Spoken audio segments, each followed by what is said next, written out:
Olá, meus irmãos, Deus abençoe a todos.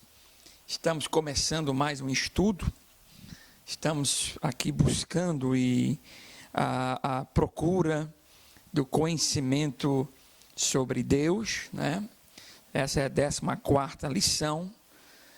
Na primeira série, Conhecendo a Deus, falamos dos seus atributos, suas características. E agora estamos nessa segunda série, né, conhecendo as obras de Deus, entendendo a sua criação. E nós, na última aula, falamos sobre a criação do homem. Vamos continuar nessa temática e agora iremos falar dentro da criação do homem.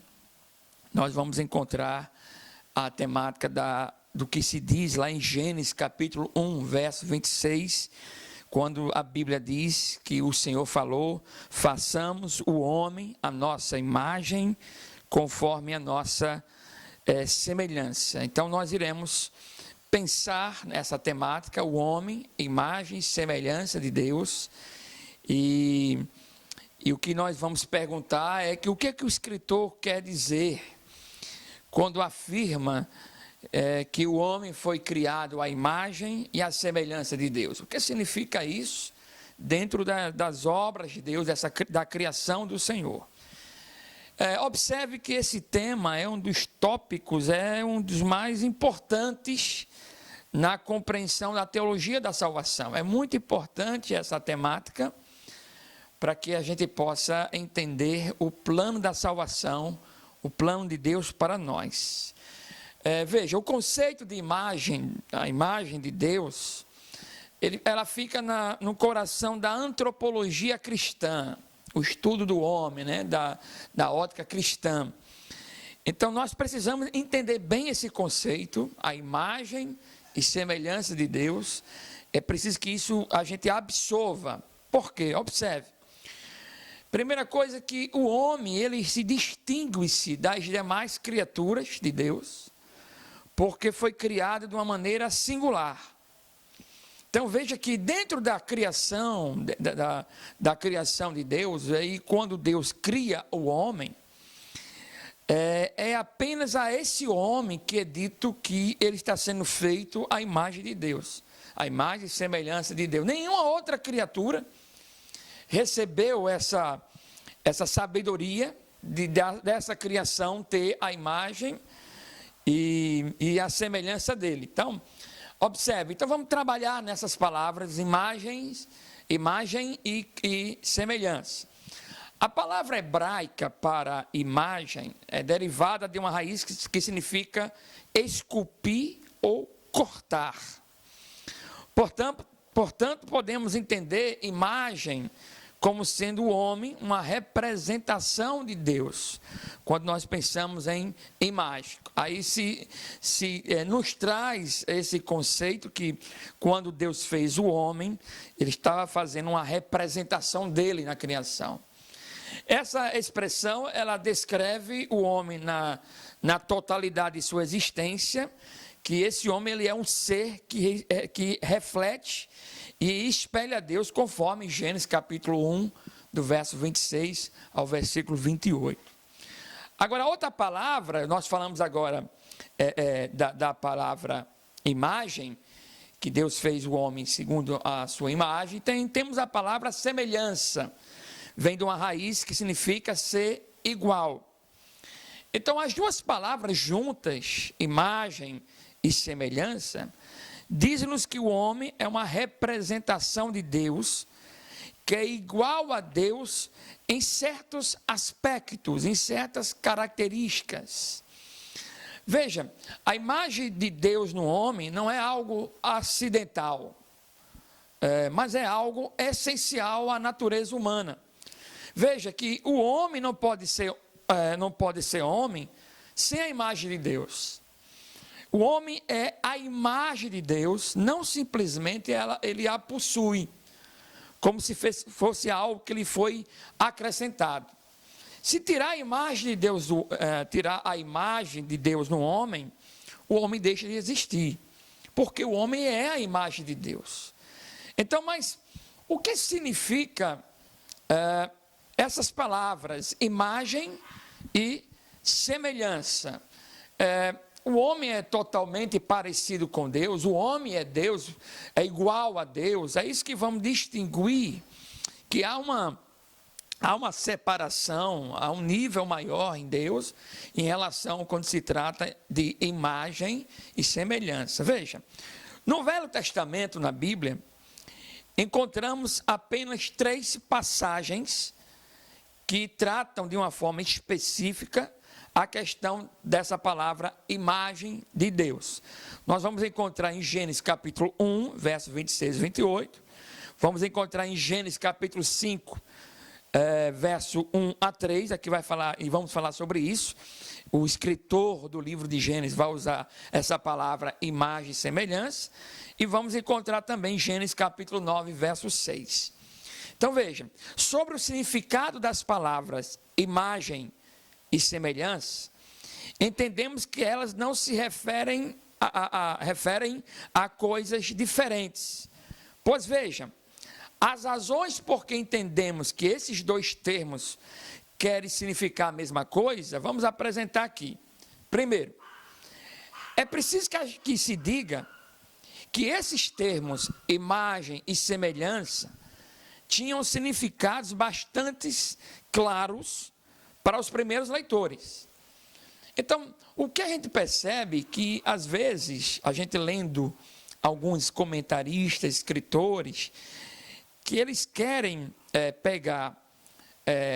responder o que é ser imagem e semelhança de Deus, e aí eles começam a discorrer uma teoria muito complexa, mas é preciso que se diga que quando o escritor Moisés, ele diz que o homem foi criado à imagem e semelhança, é preciso que se pontue que os primeiros leitores, aqueles da época de Moisés, eles entendiam perfeitamente o que queria se dizer imagem e semelhança para aquela época. Agora, a pergunta que se faz é como essa imagem e semelhança ela é desenhada.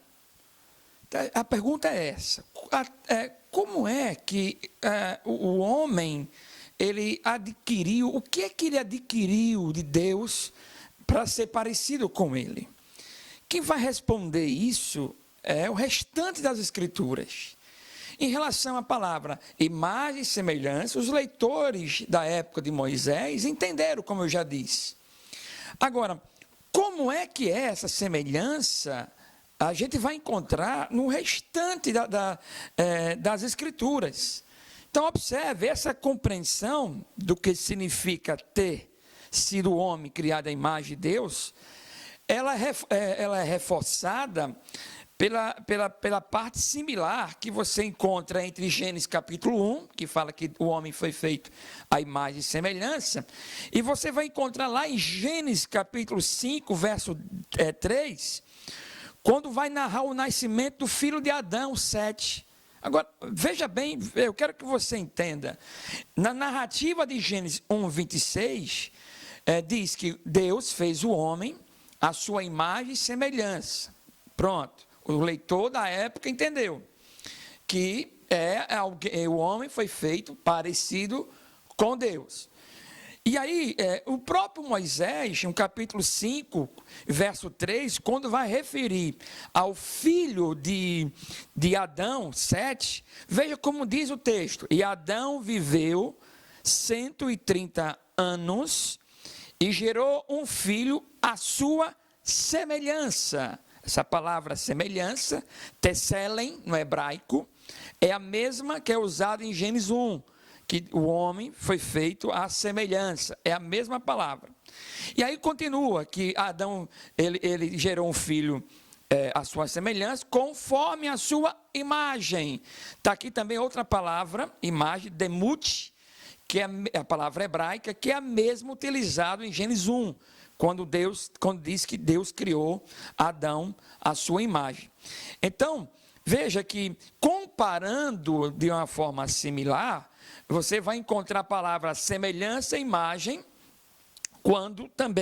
quando Adão gera um filho, que esse filho de Adão, Sete, ele era semelhante e à imagem de Adão. Então veja, Sete, o filho de Adão, ele não era idêntico a Adão, mas era como ele em muitos aspectos, assim como o filho é com seu pai. Se eu for procurar um exemplo em nossa época, você pode ter um filho parecido com você. Né? No meu caso aqui, eu tenho um filho parecido comigo. Eu tenho uma filha que parece com o meu temperamento. Mas isso não quer dizer que ela seja eu ou que ele seja eu. Mas existem aspectos em mim que ele tem igual. O que eu quero dizer com isso? Assim como o escritor Moisés disse que Sete tinha a semelhança e a imagem de Adão, e ele não era Adão, assim também entendemos que quando a Bíblia diz que Deus formou o homem à imagem e semelhança, ele não está querendo dizer que Adão era igual a Deus. Ele está querendo dizer que existem aspectos no homem que foi dado por Deus, e Deus tem esses aspectos também. Então, eu quero pensar com os irmãos que aspectos ou que reflexos são esses que Deus deu ao homem aquilo que ele tem, a minha imagem e semelhança. Então, vamos pensar em alguns reflexos, de características que Deus tem e Deus colocou no homem, por isso o homem se torna imagem e semelhança. O primeiro reflexo que o homem tem, que vem de Deus, é que o homem reflete a imagem de Deus como um ser pessoal que é. Entenda. Nesse sentido, o homem se assemelha a Deus, quando se fala que o homem é um ser pessoal. E aqui ele tem essa característica que Deus tem. Veja, o homem não pode viver isolado, como Deus não vive em solidão, mas sempre em relacionamento. Assim como Deus, ele tem em sua essência o ser pessoal, ele é relacional, Deus, com a sua trindade, na sua relação com o homem. Assim Deus deu ao homem também, na imagem e semelhança, esse reflexo da relação pessoal. Então, nessa capacidade que Deus deu de personalidade, o homem reflete aquilo que o Criador é. Então, o homem, ele tem a imagem e semelhança de Deus nesse aspecto de ser uma pessoa, ou seja, que se comunica assim como Deus também tem. Um segundo reflexo da imagem e semelhança que Deus deu ao homem é que o homem reflete a imagem de Deus pela capacidade de domínio sobre as outras coisas criadas. Observem, esta é a indicação mais clara que a Escritura dá da imagem de Deus no homem. O homem foi colocado como Senhor da terra. Nesse sentido, meus irmãos, o homem ele é o imitador de Deus como Senhor absoluto e supremo. Então, quando a gente pensa que o homem é a imagem e semelhança de Deus, então essa característica que Deus tem, que tem um domínio sobre todas as coisas, Deus deu ao homem também esse reflexo, essa característica. O homem domina sobre a terra. O homem na terra, ele é senhor da terra. Ele doma os animais, ele doma a terra. Então, ele é semelhante a Deus nesse domínio. Obviamente, meus irmãos, é um domínio subordinado, não absoluto. É claro, quem domina sobre todas as coisas é o Senhor, e todos os homens estão subordinados ao poder dele. Mas Deus deu ao homem. É tanto que, de forma bem clara, Gênesis capítulo 1, ele diz essa narrativa: façamos o homem à nossa imagem, conforme nossa semelhança. Tenha ele domínio sobre os peixes do mar, sobre as aves dos céus, sobre os animais domésticos, sobre a terra e sobre todos os répteis que rastejam pela terra. Então, depois que a narrativa diz que Deus fez o homem à sua imagem e semelhança, aí vem as características que Deus tem, que se parece do homem, que ele domine sobre os peixes, sobre as aves do céu e assim por diante. Então, aqui está esse reflexo que o homem tem, que é o domínio sobre as coisas criadas. Então, veja, quando o homem exerce devidamente esse domínio, ele está se portando como Deus, refletindo o domínio que Deus tem sobre todas as coisas. Então, quando pensamos que o homem é semelhança e a imagem de Deus, então isso quer dizer que o homem se parece com Deus em alguns aspectos, e um deles é o domínio. Deus deu ao homem o domínio sobre as aves dos céus, sobre os animais. O Salmo número 8, ele vai confirmar essa afirmação. Ele vai usar de uma forma poética e vai descrever o poder e o domínio do homem que Deus deu.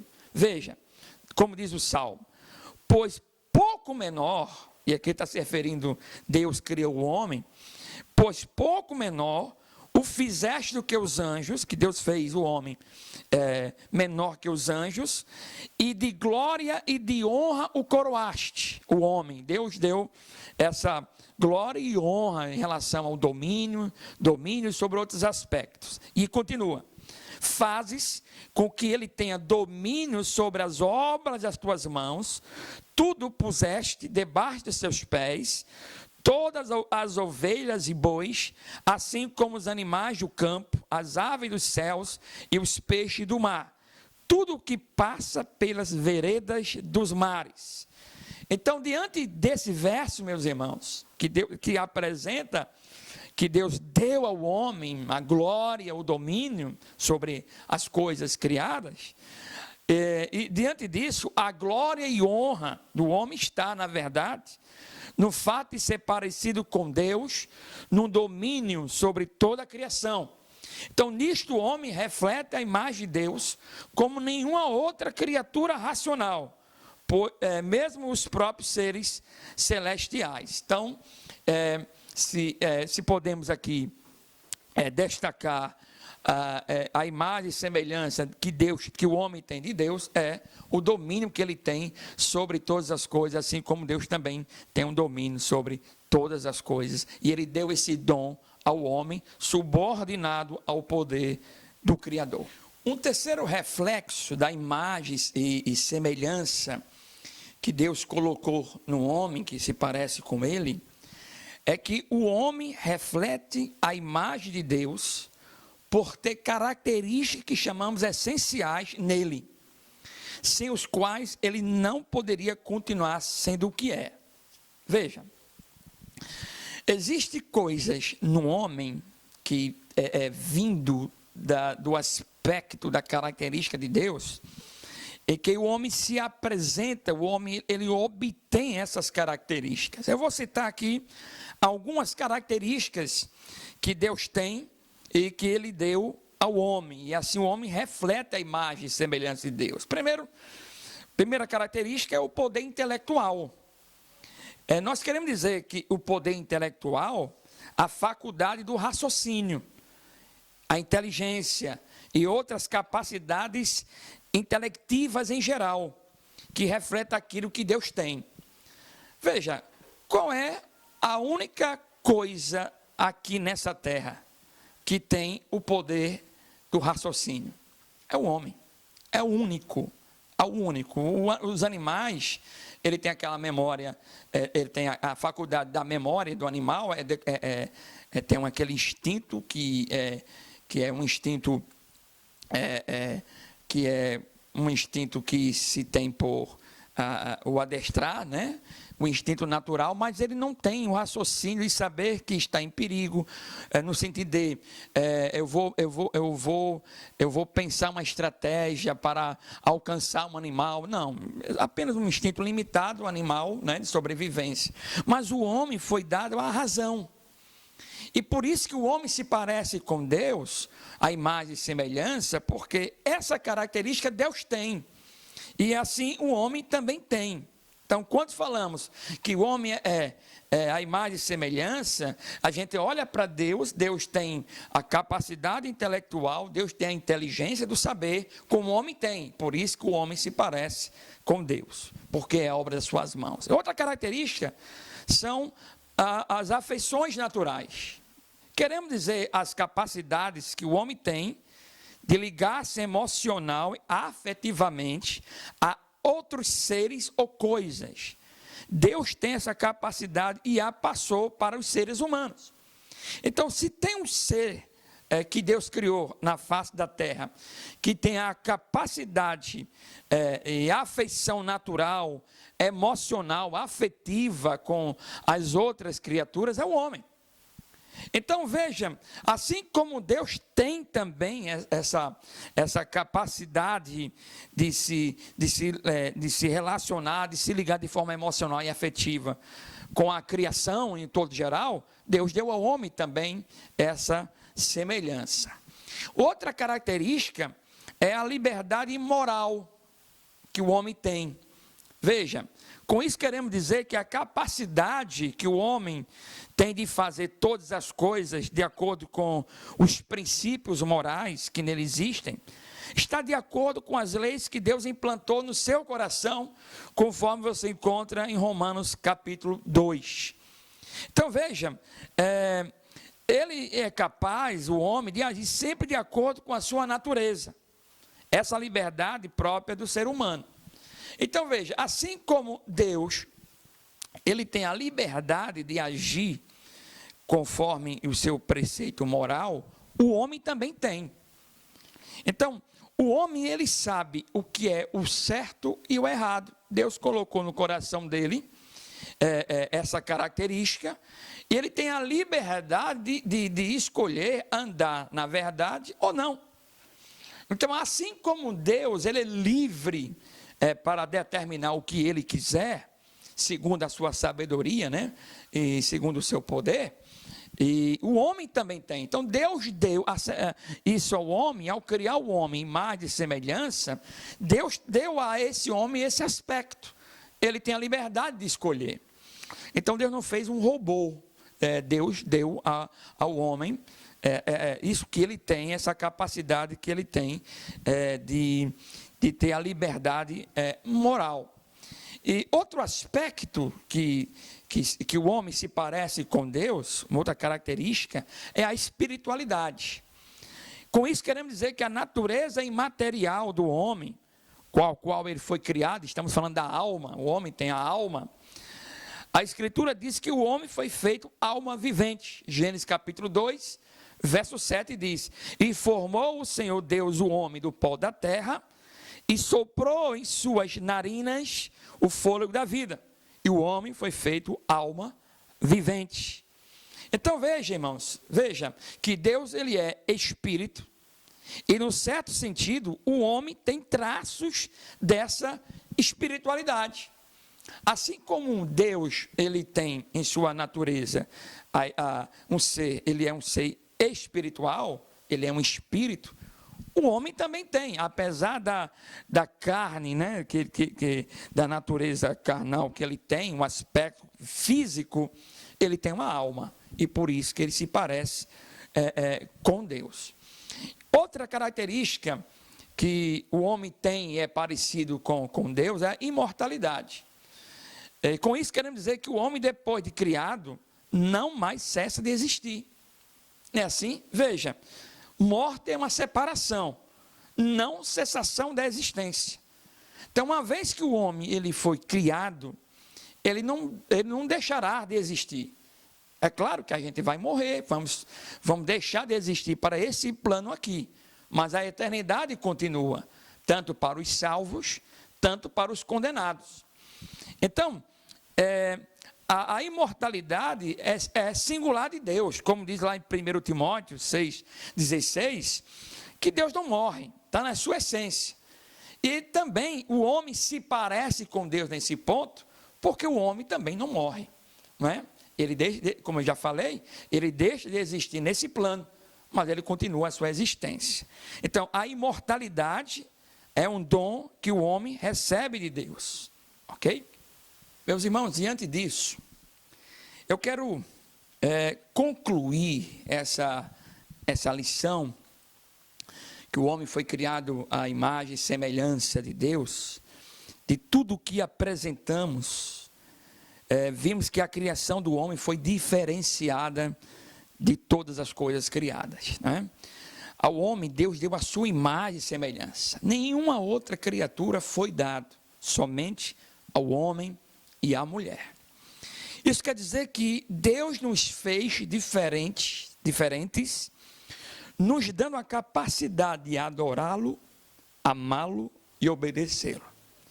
Então, a nossa essência, a nossa criação, representada lá em Adão, quando Deus assim criou o homem e assim formou a mulher, e essas características que nós temos parecido com ele, o seu objetivo maior, né, o princípio de termos essa semelhança com Deus, é para isso, para que a gente possa ter a liberdade de adorá-lo, de amá-lo, de obedecê-lo. Essa é a ideia original. O homem viver a sua vida, desfrutar a sua vida, mas Deus deu essas faculdades, essas características para o homem, para que o homem pudesse responder de forma livre e racional e amar ao Senhor, né? Ter essa capacidade de afetividade, então, essa demonstração de dar ao Criador, devolver ao Criador a sua glória, e por isso que nós fomos criados de forma diferente. Mas aí, meus irmãos, por causa da escolha de pecar, que Adão teve, o homem não cumpre aquilo que ele foi criado. Então Deus fez a nossa imagem, fez a imagem e semelhança dele num homem, para que o homem respondesse a Deus em adoração, mas o homem virou as costas e esse homem, para quem foi criado para a glória de Deus, ele vira as costas para o seu Criador e começa a adorar a si mesmo e adorar as outras criaturas. Isso me lembra que na biografia do Santos Dumont, pai da aviação, em sua biografia mostra uma tristeza que ele teve ao ver que a sua criação, um avião, sendo usado para a guerra. E segundo a história, ele teve uma depressão muito profunda por ter criado algo que era para ser benefício do homem, e isso foi usado para o benefício da destruição de seres humanos. E isso fez ele entrar em uma profunda depressão.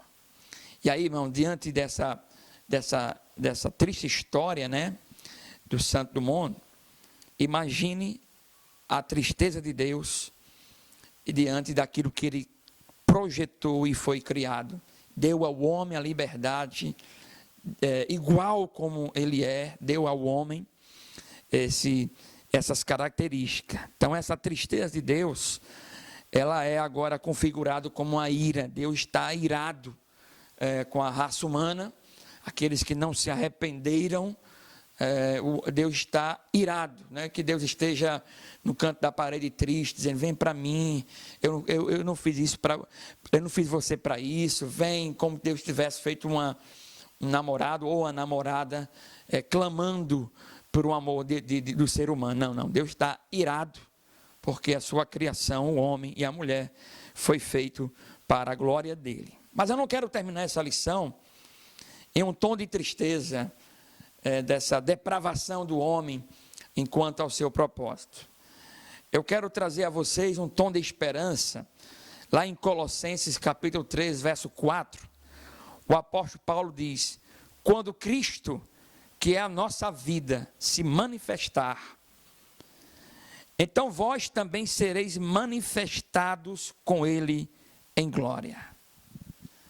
Então, o apóstolo Paulo, ele leva essa palavra aos Colossos, e ele diz que aqueles que foram convidados pela graça de Cristo e servir a Cristo, um dia nós seremos glorificados.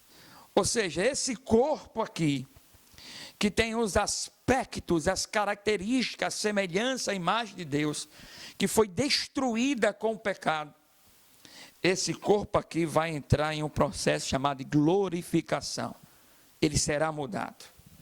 Então a glorificação é voltar à perfeição com a qual fomos criados por Deus, é voltar à imagem de Deus. Assim como Deus criou Adão, e Adão foi criado de forma perfeita, sem pecado, para o louvor da glória dele. Quando a pessoa, quando o ser humano, ele se arrepende dos seus pecados, ele começa a viver o plano original que Deus assim propôs para Adão. Quando o homem e a mulher se arrependem, e assim começa com a sua faculdade de vontade, com as suas emoções, e começa a tributar a Deus, ele está começando esse processo ao voltar ao plano original que Deus planejou assim para Adão. Ou seja, quando Cristo lhe chamou, a sua imagem caída começa a ser restaurada. Quando o homem agora, quando você aí na sua casa, pastor, me arrependo dos meus pecados, eu quero voltar a Deus, o Espírito Santo na sua alma, já começa o processo chamado santificação.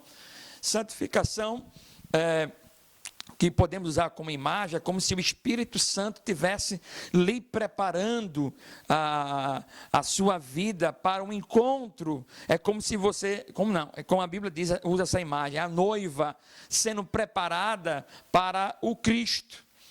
Então, quando alguém se arrepende dos seus pecados, essa imagem caída de rebeldia começa a se restaurar, santificação.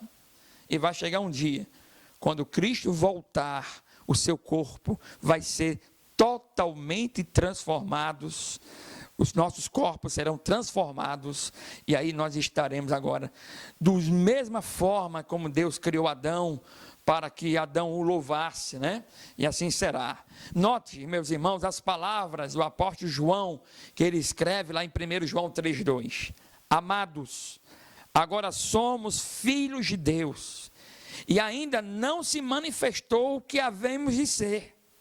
Sabemos que quando ele se manifestar, seremos, olha que coisa magnífica, seremos semelhantes a ele, porque havemos de vê-lo como ele é. Isso aqui é muito bonito, irmãos. Quando Deus diz, façamos o homem a nossa imagem e semelhança. Deus, o homem tem as características de Deus, mas esse homem, pela liberdade que Deus deu a ele, né? A vontade que Deus deu a ele, essa liberdade moral, o homem vira as costas. Mas aí quando Cristo, ele veio aqui na terra, morreu por nós, morreu por nossos pecados, e aí Cristo, através do Espírito Santo, alcança esse homem, essa imagem começa a ser reconstruída novamente, e o apóstolo Paulo diz, olha, nós somos filhos de Deus, mas ainda não se manifestou o que havemos de ser. Nós estamos sendo moldados, preparados. E aí ele diz para que é. Porque quando ele se manifestar, seremos semelhantes a ele. Se eu pudesse resumir a vida de discípulo de Cristo na terra, a vida de um discípulo de Cristo na terra é ser semelhante. Ou seja, de fato, aquilo que ele fez, eu parecido com ele. A cada dia, a vontade de Deus é que eu seja parecido de fato com ele. Por enquanto, a imagem de Cristo em nós está em um processo contínuo, no que diz Paulo em 2 Coríntios 3,18, Paulo diz, sendo transformados de glória em glória. Meus irmãos, após a nossa ressurreição, depois que a gente passar por essa terra, não é? A santificação, o reino de Deus está aqui em nossa alma, e aí a gente vai passar por essa terra, e quando chegar a nossa ressurreição, poderemos refletir a perfeição dessa imagem que Deus começou em nós, e assim Só então poderemos ser tudo aquilo para o qual fomos destinados ao Pai. Nós estamos caminhando a ser a imagem de Cristo, a cada dia.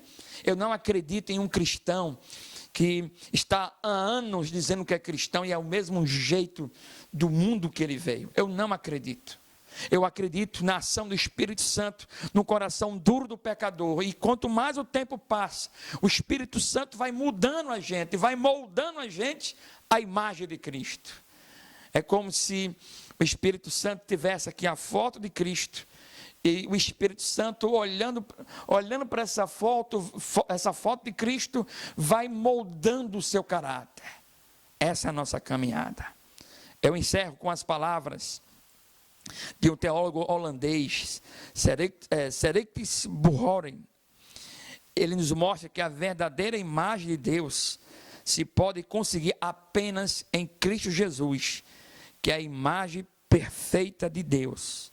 Ser renovado, a imagem de Deus, é tornar-se parecido com Jesus. Aos amigos que estão me ouvindo, que ainda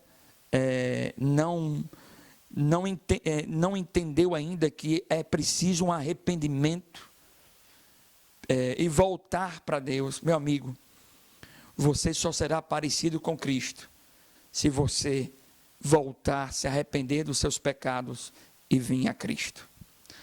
Mas aqueles que estão em Cristo, meus irmãos, nós estamos caminhando a cada dia, em glória, para ser parecido como Ele é. Que Deus venha abençoar a sua vida.